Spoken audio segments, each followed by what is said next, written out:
주님과 같이 내 마음 만지는 분은 없네. 오랜 세월 찾아 난 알았네. 내겐 주밖에 없네. 주님과 같이 주님과 같이 내 마음 만지는 분은 없네. 오랜 세월 찾아 난 알았네. 내게 주밖에 없네. 잠이 강같이 흐르고 주 손길 치료하네.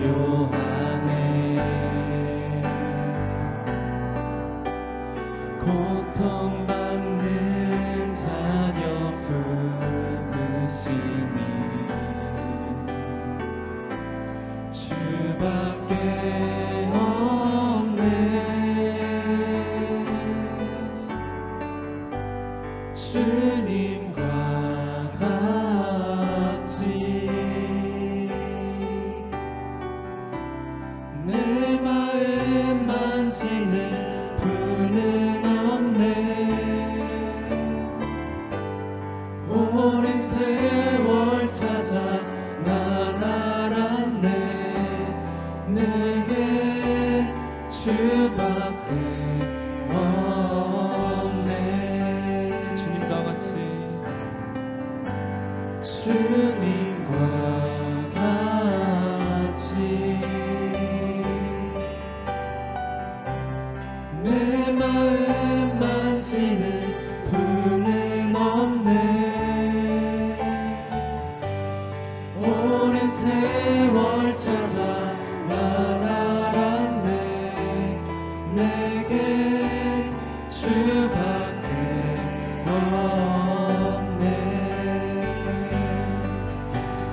잠이 강같이 흐르고 주 손길 치료하네.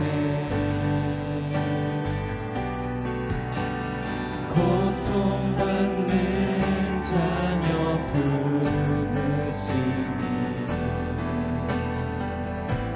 주밖에 없네. 주님과 같이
부탁하신 말, 주님 부탁하신 말 순종하여 이 진리 전파하라.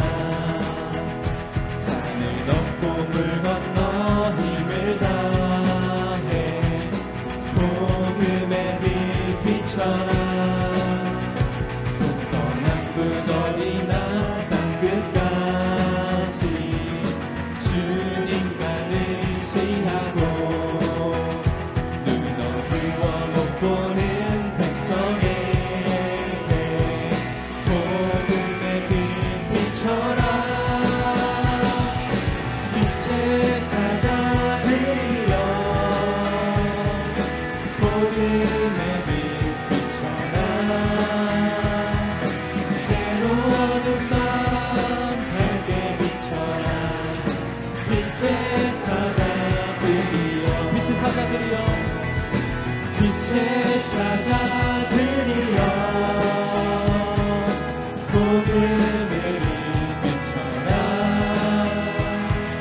죄로 어두운 밤 밝게 비춰라. 빛의 사자들이여.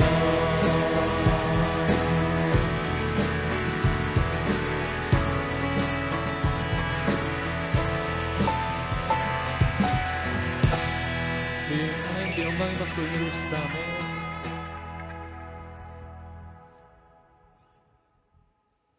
이번에 좀 새로운 찬양 하실 건데요. 좀 단순하고 이제 가사가 되게 좋아서 저희가 주님을 닮길 원하고 주님을 알기 원하는 마음으로 같이 한번 불러주시면 감사하겠습니다.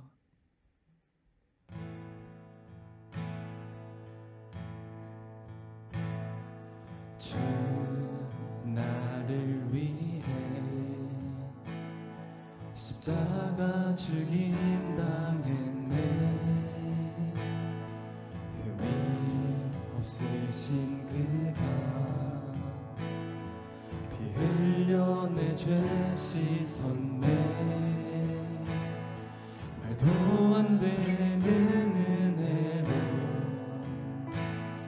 멀어진 날 사랑하사 거짓말처럼 내 대신 죽어 날 살리신 주. 오 주를 닮기 나를 데려 주를 알기 예수 오직 주님만이 내 맘속 영원한 소망.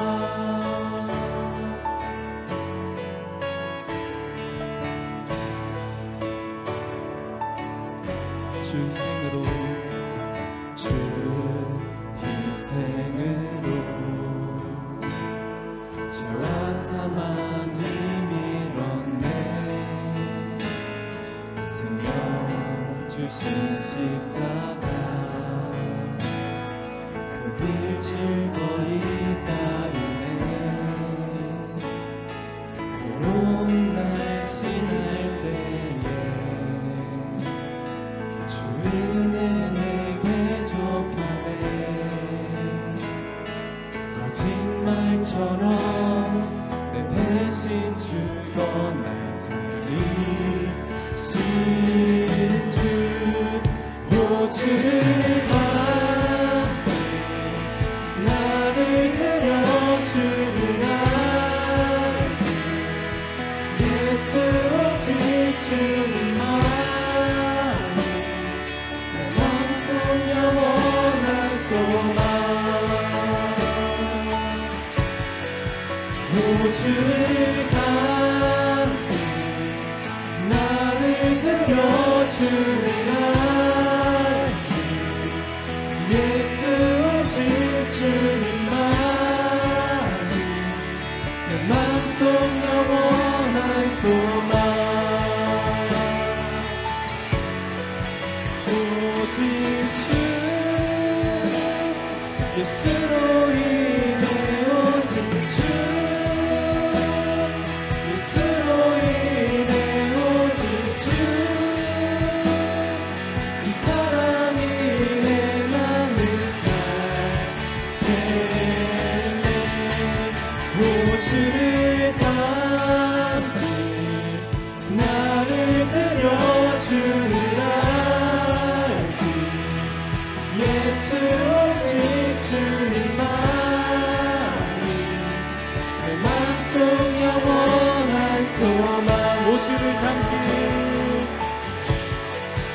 우주를 담고 나를 데려주리라.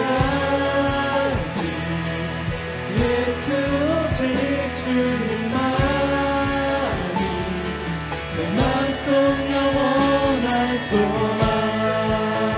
우주를 담긴 우주를 담고 나를 데려주리라. 예수 오직 주님만이 내 맘속 영원한 소망. 우주를 담고 나를 데려주리라. 예수 오직 주님만이 내 맘속 영원한 소망. 우리들 목소리로 찬양합시다. 주를 담고 나를 데려주리라. 예수 오직 주님만이 내 맘속 영원한 소망.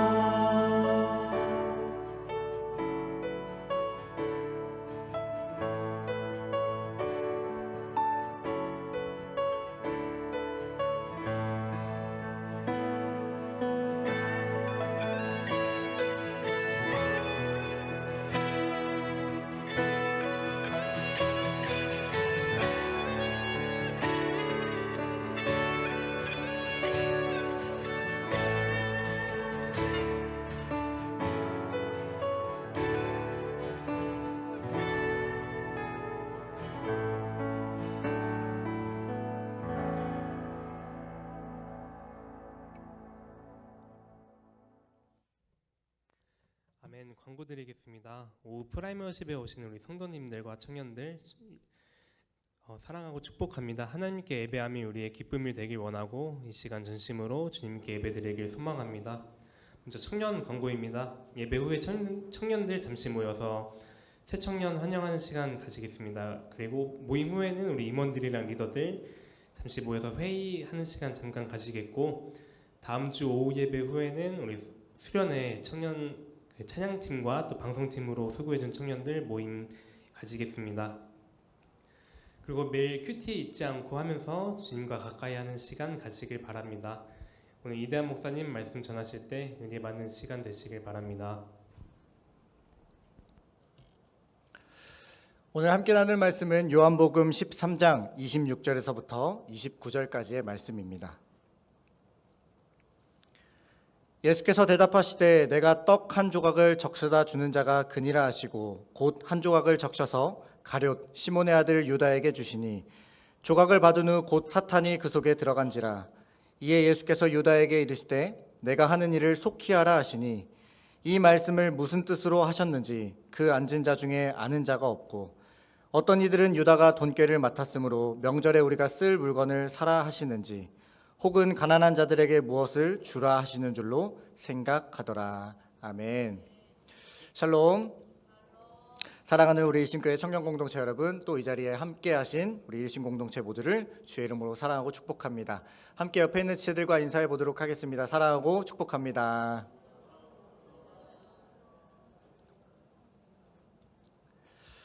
한 주간 우리 모두가 유다 다데오들이 되어서 우리 입에 끊임없이 하나님을 찬양하고 따뜻한 마음으로 우리의 주변 사람들, 특히 가족들과 이웃들을 대하며 하나님께 영광 돌리는 삶을 살아내셨을 거라 믿습니다. 오늘은 12번째 제자인 가룟 유다에 대해서 함께 말씀을 나누면서 또 이 가룟 유다를 통해 내 삶에 그 말씀들을 적용해보고 도전받는 은혜의 시간 되길 간절히 소망합니다. 여러분, 우리는 흔히 가룟 유다에 대해서 잘은 알고 있습니다. 그리고 어떻게 이 사람에 대해서 결론을 내리고 있는지도 물어보지 않아도 여러분 다 아실 겁니다. 배신자였고요. 돈을 사랑해서 예수님을 팔아넘긴 쓰레기 같은 사람, 구원받지 못한 제자라고 우리는 알고 있습니다. 왜냐하면 성경에 이 가룟 유다에 대한 평가가 안타깝게도 되게 적나라하게 등장되어 있는 기록들이 많이 있습니다. 마태복음 26장 23절과 24절에 이렇게 기록이 되어져 있습니다. 대답하여 이르시되 나와 함께 그릇에 손을 넣는 그가 나를 팔리라. 인자는 자기에 대하여 기록된 대로 가거니와 인자를 파는 그 사람에게는 화가 있으리로다. 그 사람은 차라리 태어나지 아니하였더라면 제게 좋을 뻔하였느니라. 아멘.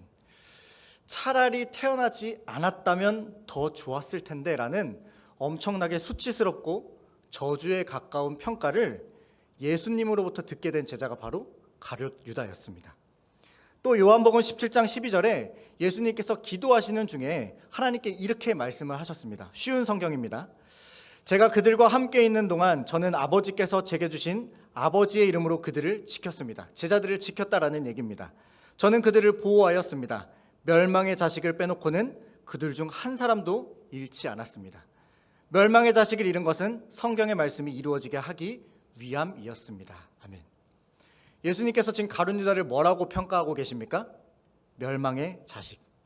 하나님께 기도하면서 제자를 멸망의 자식이라고 평가하셨습니다. 왜 찬양이란 이름을 가진 이 유다가 예수님의 이런 절망스럽고 적나라한 평가를 듣게 되는 제자가 되었을까요? 가룟 유다는 출신이 좋았습니다. 12제자 중에 유일하게 갈릴리 출신이 아니었습니다. 그의 고향은 오늘 이 가룟이 이 지명을 뜻하는데요. 성경의 여호수아서 15장 25절의 기록을 보니까 하솔 하닷다와 그리옷 헤스론 곧 하솔과라고 기록이 되어 있는데 이 그리옷 이 지역이 바로 가룟 유다가 태어난 지역입니다. 이 여호수아 15장은 유다 지파가 분배받은 땅을 기록하고 있는 본문들인데 그리옷 이 가룟 땅은 지금은 이스라엘 땅에서 없어진 황무지가 된 도시입니다. 그런데 당시에는 헤브론 남방에 위치해 있었고 예루살렘 주변 근처에 있는 약간 수도권과 같은 도시, 마치 우리 성남과 같은 도시라고 생각하시면 편할 것 같습니다. 그러니까 가룟 유다는 이 수도권 출신으로, 근데 나머지 11명의 제자들은 대부분 갈릴리 주변이나 그 촌동네 출신들이었습니다. 그러다 보니까 그의 이름이 유다였고 예수님 제자 공동체에 2명의 유다가 있었기 때문에 구분하기 위해 가룟 유다 이 지명을 대입해서 이 유다로 불렸던 겁니다. 근데 한 명은 성품 그대로 늘 그 입에서 하나님을 찬양하고 따뜻한 마음을 가지고 있었기에 다데오, 유다, 그리고 레비어스라고 이름이 붙었는데 이 가룟 유다는 뭔가 그렇게 큰 특징이 없었기 때문에 그냥 출신지를 앞에 붙여서 구분을 하게 된 제자였습니다. 여기까지가 가룟 유다에 대한 배경입니다. 성경은 가룟 유다가 어떻게 예수님을 만났는지, 어떤 동기로 예수님을 따르게 되었는지는 설명하고 있지 않습니다. 그런데 여러분 분명한 사실은요, 가룟 유다가 예수님을 믿지 않았다라는 것입니다. 에이, 목사님 어떻게 예수님을 믿지도 않는데 3년간 따라다닐 수 있겠습니까? 아니 예수님께서 병든 자도 고쳐주시고 귀신 들린 자도 내쫓아 주시고 죽은 사람도 살려주시고 오병이어 기적도 맛보게 해주시고 물 위로 걸어오고 폭풍도 잠잠케 하셨는데 그걸 가룟 유다가 다 봤는데 그걸 봤음에도 예수님을 믿지 않은 이유가 있었겠습니까? 라고 반문하실 수도 있을 것 같습니다. 근데 이에 대한 대답이 성경에 분명하게 기록이 되어져 있습니다. 우리 요한복음 6장 64절 말씀을 함께 읽어보도록 하겠습니다. 그러나 너희 중에 믿지 아니하는 자들이 있느니라 하시니.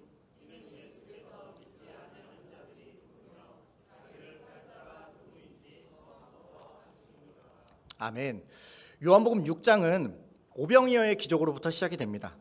이 오병이어 기적이 끝나고 나서 다음날 사람들이 구름대처럼 예수님께 몰려옵니다. 그때 예수님께서 이들을 보시고 너희들이 나를 찾는 이유가 바로 떡을 먹고 배부름이지 않냐. 나와 하나님을 믿는 것이 아니라 너희들이 배부르기 때문에 오는 거다라고 하시면서 바로 내가 생명의 떡이다라고 말씀하십니다. 나에게 오는 자는 결코 줄이지 않고 나를 믿는 자는 영원히 목마르지 않을 것이다 라고 말씀하셨습니다. 그러면서 예수님은 내가 이 땅에 온 이유와 목적, 한 영혼도 잃어버리지 않고 마지막 날에 다시 살리기 위해 구원자로 이 땅에 오셨음을 분명하게 이어서 말씀해 주셨습니다. 근데 이 말을 들었던 사람들이 아니 어떻게 사람이 하늘에서 내려오냐고, 하늘에서 내려온 떡이라는 게 도대체 무슨 소린지 이해하지 못하겠다고, 당신 요셉의 아들 예수라는 인간 아니냐고, 그런데 무슨 자칭 하나님의 아들이라고 그러고 하늘에서 언제 내려왔다라고 하는 거냐고 믿어지질 않는 겁니다. 그러면서 어떻게 자기 몸을 먹으라고, 식인처럼 먹으라고 하는 거냐 하며 서로 다투기 시작했습니다. 그때 예수님께서 인자의 살을 먹지 않고 그의 피를 마시지 아니하면 너희 안에 생명이 없을 것이라고.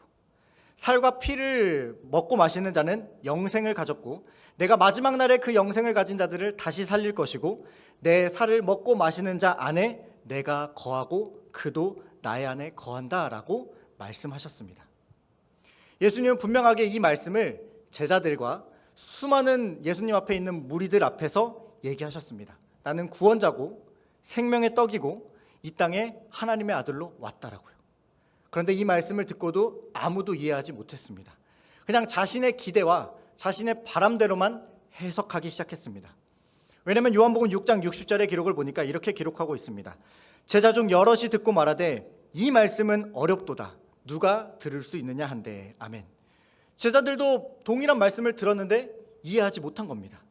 즉 예수님을 따라다니는 사람 정말 많았고요. 수많은 사람들이 열광했음에도 불구하고 그 사람들이 예수님을 따라다녔고 예수님 앞에 있는 이유가 그냥 맹목적이었다라는 겁니다. 혹시나 따라다니면 또 오병이와 같은 기적으로 배부름을 채우게 될까 봐, 나에게 그 놀라운 기적이 다가오게 될까 봐. 그래서 64절에 예수님은 제자들 중에서도 믿지 않는 자들이 누구이며 예수님을 팔 자가 누구인지 처음부터 아셨다라고 요한복음은 분명하게 기록하고 있습니다. 그리고 요한복음 6장 70절과 71절은 이렇게 기록하고 있습니다. 함께 읽어보도록 하겠습니다. 예수께서 대답하시되 내가 너희 12를 택하지 아니하였느냐. 그러나 너희 중에 한 사람은 마귀니라 하시니 이 말씀은 가룟 시몬의 아들 유다를 가리키심이라. 그는 12 중에 하나로 예수를 팔 자로라. 아멘. 가룟 유다는 처음부터 예수님에 대한 믿음, 확신을 가지고 따라다녔던 사람이 아니라 그냥 종교적 열심을 가지고 있던 사람, 열심당원적 그 성격을 가지고 이 예수라는 사람 따라다니면 뭔가 있을 것 같은데, 따라다니면 나에게 큰 이득이 될 것 같은데 내가 좀 잘 따라다녀 보자 라는 기대감에 함께 했던 겁니다. 예수님을 만나서 들었던 말씀들, 납득되지 않는 상식과 이성의 영역을 뛰어넘는 기적들, 그것들을 받고 경험했고 옆자리에 있었음에도 예수님을 향한 믿음이 그 가룟 유다는 전혀 없었다라는 것입니다. 즉 우리가 가룟 유다가 정말 예수님 잘 믿고 3년 동안 훈련 열심히 받고 따르다가 나중에 갑자기 배신하고 타락한 제자로 우리는 알고 있었는데 그게 아니다라는 것입니다. 가룟 유다 겉모습은요, 정말 믿음 좋아 보이는 자로 예수님 제자 공동체에 잘 머물러 있었던 사람 중에 한 명이었다라는 것입니다. 여러분, 그렇다면 오늘 우리는 어떻습니까? 이 가룟 유다를 통해 오늘 나도 한번 점검해 봐야 되지 않겠습니까? 내가 예수님을 믿는 이유, 내가 이 자리에 나와서 예배하는 이유가 여러분 무엇입니까? 나의 잘됨, 나의 앞으로의 미래를 위해서이십니까? 아니면 하나님을 정말 사랑하고 진정으로 예배하고 싶은 예배자로 이 자리에 앉아 계십니까? 내가 예배 정말 잘 드리고 뭔가 공을 쌓듯이 하나님께 이거 저거 하면 공부도 더 잘할 것 같고 더 좋은 대학이나 직장의 길이 열릴 것 같고 아프지 않고 건강할 것 같고 내 직장이나 사업장이 더 잘 될 것 같은 기대감에 여러분 우리 이 자리에 앉아서 예배드리고 있다면 어쩌면 우리도 가룟 유다와 같은 모습으로 겉모습은 제자처럼 경건해 보이고 열심히 있어 보이지만 전혀 그 안엔 예수님을 믿지 않는 종교 행위만 하고 있는 사람과 같을 수 있다라는 것입니다. 여러분, 내가 하고 싶은 일을 꿈꾸고 그것을 하는 것은 문제가 되진 않습니다. 그러나 나를 위해서, 나의 그 목적을 위해서 하나님을 이용하거나 하나님을 그 내 목적에 맞게 취사 선택하는 것은 잘못된 것입니다. 우리 안에도 매일매일 이 가룟 유다와 같은 마음들이 생겨날 수 있습니다. 그때마다 우리는 점검하고 내 스스로에게 질문해 봐야 합니다. 과연 내가 중심이고 내가 내 삶의 주인인지, 아니면 하나님께서 나의 중심이시고 하나님이 주인이신지 우리는 늘 점검해 봐야 한다는 것입니다. 이 점검이 잊혀지고 사라져갈 때 저를 포함한 여기 앉아있는 누구도 가룟 유다의 범주에서 벗어날 수 없다라는 것입니다. 요한복음 12장에 마리아가 비싼 향유를 가지고 와서 예수님 발에 붓고 머리카락으로 정성스럽게 그 발을 닦는 장면이 기록이 되어져 있습니다. 죽은 오빠 나사로를 살려준 그 예수님께 대한 기쁨과 감사, 무엇을 드림이 아깝지 않았겠죠. 그래서 이 모습을 예수님이 보시고 내 장례 치를 날을 이 향유를 미리 준비했다라고 칭찬의 말씀을 마리아에게 해주셨습니다. 그런데 가룟 유다는 이 현장에서 이렇게 반응하고 있습니다. 함께 요한복음 12장 4절에서 6절 말씀을 읽도록 하겠습니다. 제자 중 하나로서 예수를 잡아줄 가룟 유다가 말하되 향유를 어찌하여 300데나리온에 팔아 가난한 자들에게 주지 아니하였느냐 하니 이렇게 말함은 가난한 자들을 생각함이 아니요 그는 도둑이라 돈괴를 맞고 거기 넣는 것을 훔쳐 가미러라. 아멘. 가룟 유다가 지금 무엇을 맡았다고 기록하고 있습니까? 돈꾀를 맡았다. 예수님 제자 공동체에 있던 공금, 돈을 맡았던 회계의 역할을 했다라는 것입니다. 여러분, 돈 계산이라면 더 철저하고 더 훈련받은 전문가가 제자 공동체 내에 있었습니다. 누구죠? 세리 마태. 그런데 가룟 유다가 이 세리 마태를 제치고 제자 공동체 내에서 회계를 맡았다라는 것은요, 이 세리 마태만큼 돈에 정말 밝고 철저하게 관리했던 사람, 그리고 그 마태와 견줄 만큼 정말 이 재정적인 교육을 받았던 유능한 사람, 그와 동시에 제자 공동체 내에서 이 사람이 돈을 맡아도 된다라고 모두가 인정할 만한 제자였다라는 겁니다. 여러분의 돈을 저한테 맡기실 수 있겠습니까? 끄덕이시는 분이 한 분밖에 없으신 것 같은데, 네, 여러분 다 못 맡기시겠죠? 네, 저도 믿을 사람이 못 되기 때문입니다. 그런데 여러분, 가룟 유다에게 여러분이 돈을 맡기셨다고 생각해 봅시다. 그러면 그 가룟 유다에 대한 신뢰감이 여러분 얼마나 넘치시겠습니까? 근데 분명한 건 가룟 유다가 돈은 맡았지만 누구도 모르게 그 돈을 자기 마음대로 꺼내 쓰던, 자기가 주인이 되어서 횡령하던 사람이었다라고 성경은 분명하게 기록하고 있습니다. 예수님의 진정한 제자가 되려고 하지도 않았고요, 예수님을 향한 믿음도 없었고 종교 행위만 열심히 하고 있었는데 사람들 사이에서 인정받았고요, 칭찬받았고요, 가장 중요한 돈을 관리하는 역할까지 맡았습니다. 그러다 보니까 이 믿음으로 행동한 마리아의 모습이 이해가 되질 않는 겁니다. 차라리 300데나리온에 팔아가지고 가난한 사람들을 도와주는 게 그게 이치에 맞지 않겠냐. 1데나리온은 한 사람의 하루 품삯입니다. 우리나라로 치면 10만 원이라고 쳤을 때 가장 낮게 쳐서 3천만 원인 값어치입니다.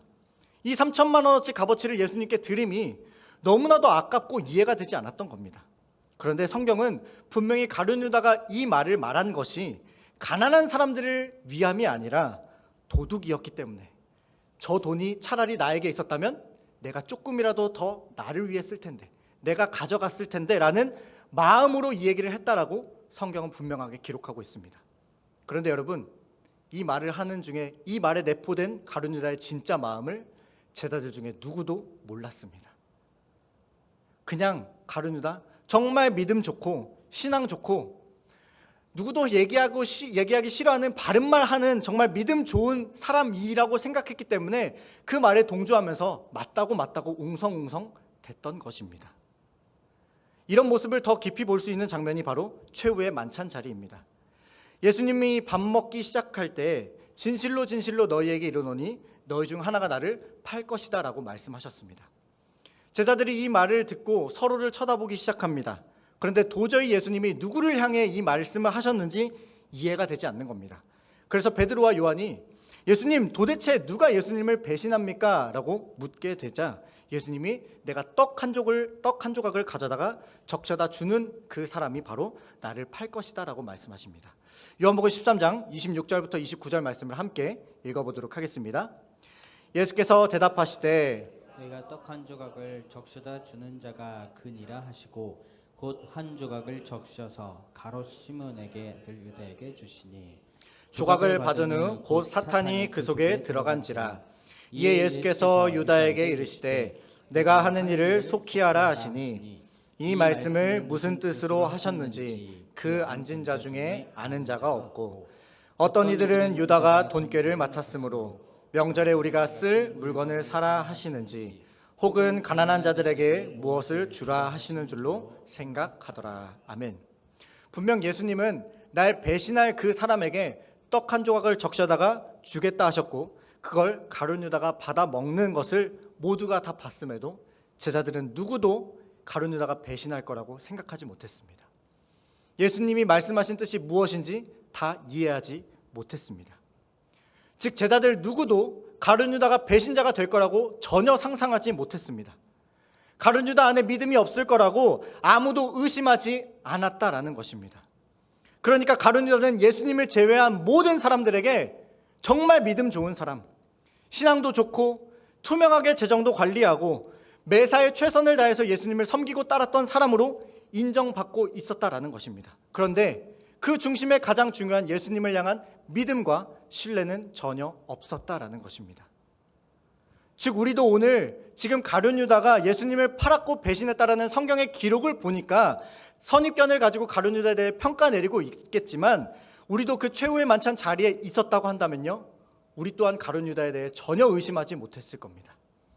절대 그 사람은 그렇지 않을 거라고 확신했을 겁니다. 어쩌면 가룟 유다는요 정말 철저한 사람이었을 겁니다. 돈을 맡고 있는 정직하고 훌륭한 제자처럼 보이기 위해 정말 그 많은 돈을 관리하면서 티나지 않게 조금씩 횡령을 하는 세리마태까지 속일 정도로 장부를 조작하고 자기 욕심에 치밀하게 계산했던 사람이 바로 가룟 유다였습니다. 동료들과 사람의 눈은 열심히 최선을 다해 속일 수 있어도 예수님은 이 영혼을 제대로 알고 계셨습니다. 그런데 예수님은 계속 알고 계시고 경고의 말씀을 해주시면서도 빵을 적셔서 입에 넣어주시면서도 회개의 기회, 돌아올 기회를 계속해서 주셨습니다. 우리 교단의 총회장을 역임하셨고 현재 중앙성결교회 담임이신 한기채 목사님이 쓴 책 중에 예수가 선택한 12제자 이야기라는 책에 있는 내용입니다. 사랑을 받은 자만이 배신할 수 있습니다. 이는 마치 사랑받은 자식만이 탕자가 되며 종은 탕자가 될 수 없는 것과 같습니다. 그러므로 배신이 다른 죄보다 죄질이 나쁜 것은 믿는 자의 믿음을 이용하는 것이요 사랑하는 자의 사랑을 이용하는 것이기 때문입니다. 유다가 여러분 배신자라는 말은요, 예수님이 정말 사랑했던 제자 중에 한 사람이었기 때문에 그 배신이 더 뼈아프고 더 우리에게 와닿는 겁니다. 배신이란 말은 나와 별로 친하지 않은 사람, 나와 관계가 없는 사람에게는 사실 적용되기 쉽지 않은 단어입니다. 마음을 주거나 신뢰를 주거나 사랑을 주거나 돈을 주거나 그 주고받는 관계, 쌓여진 그 관계에서 배신이란 단어가 적용이 되기 마련입니다. 예수님은 제자들을 사랑하셨습니다. 사랑하시되 끝까지 사랑하셨습니다. 실수하고 잘못하고 성급해도 장차의 은혜로 부어주시고 말씀으로 다시 가르쳐주시고 세워주셨습니다. 제자들 중에서도 분명히 배신자들이 있었습니다. 베드로는 3번이나 부인했고 스승을 저주까지 했습니다. 다른 제자들도 십자가가 무서워서 다 도망했습니다. 그러나 그들은 예수님께 결국 돌아왔습니다. 베드로는 다시 주님께서 내 양을 먹이라, 내 양을 치라 했을 때 그 사명에 최선을 다해 달려나갔습니다. 여러분 우리 모두가 다 탕자의 이야기를 잘 알고 있습니다. 이 탕자 폐륜을 저질렀습니다. 세상에 나가서 뒹굴고 열심히 즐기다가 실패했습니다. 그런데 탕자가 잘한 것이 딱 한 가지가 있습니다. 여러분 탕자가 잘한 것이 무엇일까요? 잘한 것 딱 한 가지는 바로 돌아온 것입니다. 아버지께 돌아온 것 그거 한 가지가 잘한 것입니다. 돌아왔을 때 아버지는 용서해 주었습니다. 모두를 초청해서 잔치를 열고 내 잃어버렸다 다시 찾은 나의 자녀라고 그 지위를 회복시켜 주었습니다. 여러분 가룟 유다에게 오늘 이 빵을 적셔서 예수님이 넣어주시는 순간 필요했던 것이 무엇이겠습니까? 이 탕자의 마음으로 아버지께 다시 돌아갔으면 됐습니다. 탕자는 당시 가장 폐륜적인 행동을 했습니다. 아버지가 죽어야 유산을 받을 수 있는 상황에서 살아있는데도 유산을 떼어서 갔습니다. 가지고 돌아가서 다 썼습니다. 이제 집으로는 돌아올 수 없습니다. 왜냐하면 돌아오다가 마을 주민에게 걸리게 되면요 돌에 맞아서 죽어야 될 사람이었습니다. 그런데 아버지는 혹여나 내 아들이 그렇게 돌아오다가 마을 주민들에게 눈에 띄어서 돌에 맞아 죽게 될까 봐 전전긍긍하면서 늘 마을 앞에 나가서 쳐다보고 있었던 겁니다. 매일 그 앞에 나가서 그 탕자를 기다리고 있으셨던 겁니다. 여러분 이것이 바로 하나님의 마음이고 그 하나님의 마음을 알시고 순종으로 이 땅에 성육신에서 오신 예수 그리스도의 마음입니다. 가룟 유다가 예수님을 팔기 전까지 예수님이 주신 그 적셔주신 떡을 먹었을 때, 그리고 예수님을 또 팔아 넘겼을 때 예수님께 계속해서 돌아올 기회가 분명히 있었습니다. 마태복음 27장 3절은 이렇게 기록하고 있습니다. 그때 예수를 판 유다가 그의 정죄됨을 보고 스스로 뉘우쳐 그 은 30을 대제사장들과 장로들에게 도로 갖다 주며, 가룟 유다가 은 30에 예수님을 팔아넘기고 양심의 가책을 느껴서 스스로 뉘우쳤다라고 성경은 분명하게 기록하고 있습니다. 여러분, 돌아올 기회가 있었습니다. 가룟 유다는 알고 있었습니다. 내가 지금 무엇을 한 건지, 나와 그동안 함께했고 내가 그렇게 신뢰하고 사랑했다라고 고백한 그 예수님을 내가 팔아넘긴 쓰레기구나 스스로 깨달았습니다. 그런데 그 행동을 깨닫고 어떻게 합니까? 대제사장들과 장로들에게 돈을 가지고 가서 물러달라고, 이거 없던 일로 하자라고 얘기합니다. 당연히 안 된다고 했겠죠. 예수님을 죽이고 싶었던 이들에게 이보다 더 좋은 기회는 없으니까요. 그러자 유다는 이 거절을 당하고 하나님께 돌아가고 예수님께 달려간 게 아니라 은을 성전 안에 던지고 목을 매달아 자살을 합니다.